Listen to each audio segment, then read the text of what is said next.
Good morning student. आज class 6 के लिए चैप्टर 18 है कदम का पेड़। कदम का पेड़ कविता के रचयिता सुभद्रा कुमारी चौहान हैं। सुभद्रा कुमारी चौहान ने इस कविता के माध्यम से बच्चों के काल्पनिक स्थिति का वर्णन किया है कि बच्चे को माँ के प्रति कितना लगाव होता है कि बच्चा खेल खेल के माध्यम में से भी माँ के पास ही रहना चाहता है। इसमें बच्चे की तुलना कृष्ण से की गई है और कृष्ण स्वभाव से बचपन में नटखट थे। अक्सर बच्चे का स्वभाव शरारती होता है और वे अपने शरारत को उजागर करने के लिए सबसे अधिक तंग करना पहले अपनी माँ को ही चाहता है। तो इसमें दिया गया है कविता में कि बच्चे अपनी कल्पना के द्वारा माँ को खेल खेल में किस तरह से विवश कर रहा है। यह कदम का पेड़ अगर माँ होता यमुना तीरे, मैं भी उस पर बैठ कन्हैया बनता धीरे धीरे। बच्चे अपनी मन की इच्छा को जाहिर कर रहे हैं कि माँ अगर यह पेड़ यमुना नदी के किनारे होता तो मैं भी इस पेड़ को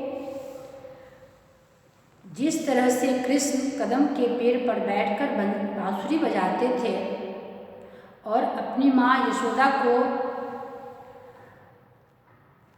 बार बार यह कहकर चिढ़ाते थे कि मैं ऊपर डाढ़ पे चढ़ जाऊंगा, मुझे तुम देख नहीं पाएगी। उसी तरह की कुछ इस तरह की कल्पना में कर बच्चे अपनी माँ से कहते हैं कि काश यह पेड़ यमुना नदी के किनारे होता तो मैं उस पर कन्हैया बनकर तुम्हारे पास धीरे धीरे बांसुरी बजाते हुए आता। लाद ले देती यदि मुझे बांसुरी 2 पैसे वाली, किसी तरह नीचे हो जाती यह कदम की डाली।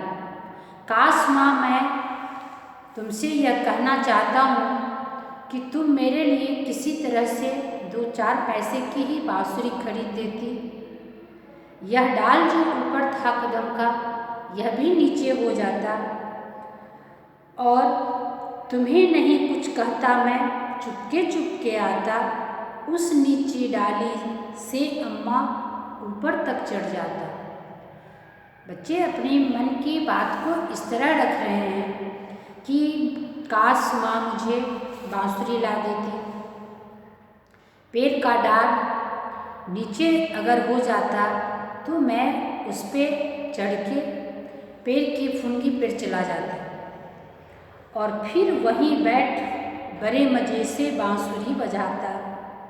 अम्मा अम्मा कह बंसी के स्वर में तुम्हें बुलाता। मैं बांसुरी की धुन में मामा कहता और उसकी मीठी आवाज़ को सुनकर मेरी माँ जो है वह काम छोड़कर मुझे देखने आती। ऐसा बच्चा अपने मन की सोच में कह रहा है। कवित्री सुभद्रा कुमारी चौहान ने बच्चे की कल्पना को इस तरह कविता में रखी है कि सुन मेरी बंसी को माँ तुम इतनी खुश हो जाती, मुझे देखने काम छोड़ तुम बाहर तक आ जाती। माँ बच्चे से इतना खुश होती है, उसके आवाज़ को सुनकर इतना खुश होती है कि सारे काम को भुलाकर उसके धुन को सुनने के लिए आ जाती है। तुमको आता देख बांसुरी रख मैं चुप हो जाता। अब इस पंक्ति में बच्चे की शरारत को बताया गया है कि माँ तो काम छोड़कर आती और बच्चे भी कितने होशियार हैं, समझदार हैं कि माँ माँ को झुठलाने के लिए, उन्हें तंग करने के लिए बांसुरी की आवाज़ को वह गुम कर देते, छुपा देते, ताकि माँ इधर उधर देखती कि यह आवाज़ कहाँ से आ रही है। मैं उस आवाज़ को चुप कर छिप जाता, पत्तों में छिपकर धीरे से फिर बांसुरी बजाता।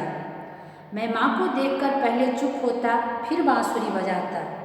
गुस्सा होकर मुझे डांटती, कहती नीचे आजा, पर मैं जब नहीं उतरता तो तुम हंसकर कहती मुन्ना राजा।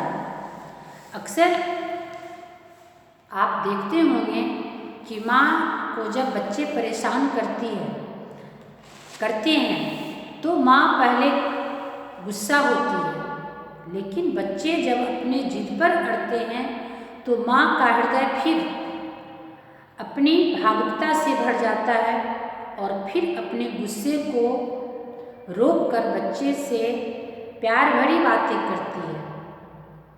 जब नहीं उतरता हंसकर कहती मुन्ना राजा, नीचे उतरो मेरे भैया तुम्हें मिठाई दूंगी।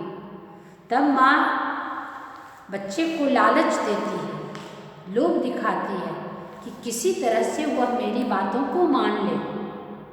नए खिलौना माखन मिश्री दूध मलाई दूंगी। मैं हंसकर सबसे ऊपर टहनी पर चढ़ जाता, एक बार माँ कह पत्तों में वहीं छिप जाता। बच्चे अपनी शरारत को धीरे धीरे माँ को बहलाने के लिए ज़्यादा ही दिखा रहे हैं। अब जब माँ अपने गुस्से को शांत कर उन्हें लालच देती है कि तुम माखन मिश्री अधिक चाहते हो, इसलिए मैं तुम्हें माखन मिश्री दूंगी, कान्हा कह के बुलाती है। बच्चे कितने शरारती भाव को व्यक्त करते हैं कि एक बार वह माँ कहते हैं, फिर उस घने पत्ते में छिप जाते हैं, ताकि माँ खोजते खोजते विवश हो जाएं कि बच्चे कहाँ हैं। बहुत बुलाने पर भी माँ जब मैं न उतर कर आता, तब माँ का हृदय तुम्हारा बहुत विकल हो जाता। अब बच्चा माँ की परेशानी को समझ रहा है। कभी कभी बच्चे ऐसे होते हैं कि वह शरारत तो कर लेते हैं, लेकिन बाद में उन्हें यह एहसास होता है कि मेरी माँ बहुत परेशान हो चुकी है। तब वह अपने शरारत को रोककर माँ के प्रति अपने ममत्व को भी दिखलाते हैं। इस भावना को व्यक्त करते हुए सुभद्रा कुमारी ने लिखी है कि जब मैं ऊपर से नहीं उतरता, तब माँ का हृदय बहुत विकल हो जाता है, परेशान हो जाती है। तब वह बच्चे को परेशानी में देखकर भगवान से विनती करती है, तुम आंचल पसार कर अम्मा वहीं पेड़ के नीचे, ईश्वर से कुछ विनती करती बैठी आंखें नीचे। अब माँ इतनी परेशान हो गई है कि वह पेड़ के नीचे बैठकर आंचल पसार कर विनती करती है कि किसी तरह से वह नीचे आ जाए। मैं ध्यान में लगी देख मैं धीरे धीरे आता।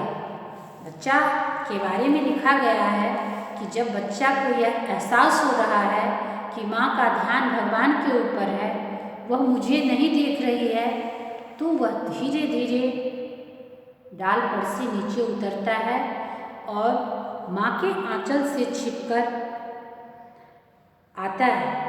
तुम घबराकर आंखें खोलती, फिर मैं खुश हो जाता। अब बच्चा अपनी कल्पना को इस तरह करता है कि माँ का जो हृदय होता है वह बच्चे की हर गलती को स्वीकार कर लेने के लिए उस समय उसे माफ कर देती है। जब वह अपने आंचल में छिपे हुए अपने लाडले को देखती है तो सारी परेशानी को भूलकर उसे गले से लगाती है। जब अपने मुन्ने राजा को गोदी में पाती, इसी तरह खेला करते हम तुम धीरे धीरे, माँ कदम का पेड़ अगर यह होता यमुना तीरे।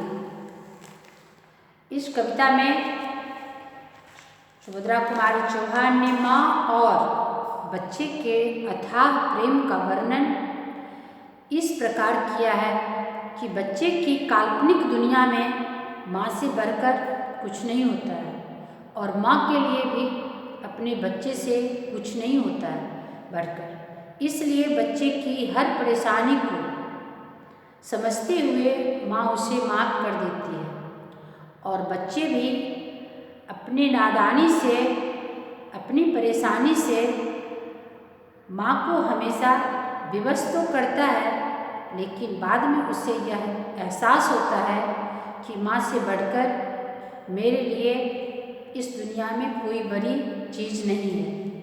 इसमें एक उक्ति है चाणक्य की कि किसी भी प्रकार की अवस्था में सर्वप्रथम माता का भरण पोषण बच्चों को अवश्य करना चाहिए। धन्यवाद।